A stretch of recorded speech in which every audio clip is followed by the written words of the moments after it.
Ну вот у нас перцы. Они уже завязываются, довольно-таки хорошие плоды у нас уже идут на многих кустах. И перцы сейчас подвержены такой заразе, как вот гниет сама плодоножка. Вот. И чтобы у нас такого не было, я не сильно большой сторонник вот этих вот всяких удобрений, которые химии, вот этого всего, потому что как бы мы за зиму и так ее очень много съедаем. Вот. Я обрабатываю как? 1 капля йода на 1 литр воды. Это хорошо также для того, чтобы не гнил сам ствол, не гнили зародыши, которые маленькие идут. Вот. И когда вот обрабатываете, часть полили, постояло у вас это все, и потом также из пульверизатора опрыскиваете прям не поверху куста, а вот именно где находятся сами перчики. Перчик, плодоножку вот эту вот опрыскиваете.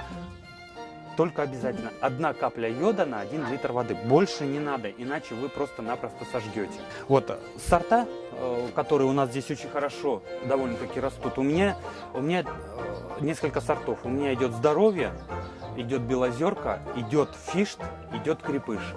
Крепыш и фишт, они очень хорошо растут на улице, в наших условиях.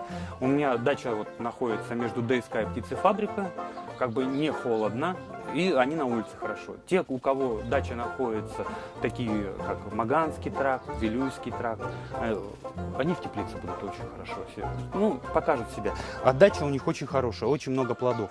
Плоды подходят как и для консервации, для засолки, для фаршировки. Они не очень толстостенные, но их очень много.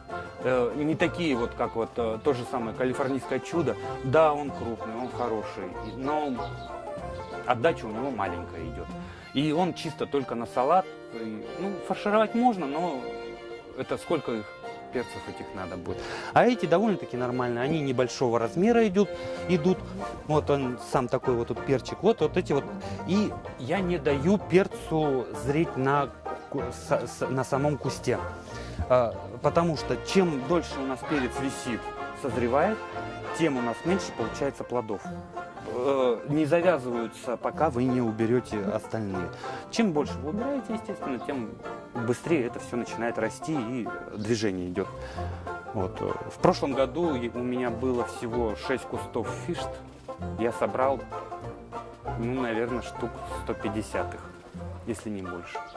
Вот. Очень хорошо. И он у меня рос на улице. Это я сам даже удивился. И он плодоносил до самого сентября месяца, до середины сентября. Потому что я уже в сентябре его и укрываю, и все как бы на улице. Он довольно-таки хорошо. Вот. Я срываю их зелеными, не даю им зреть.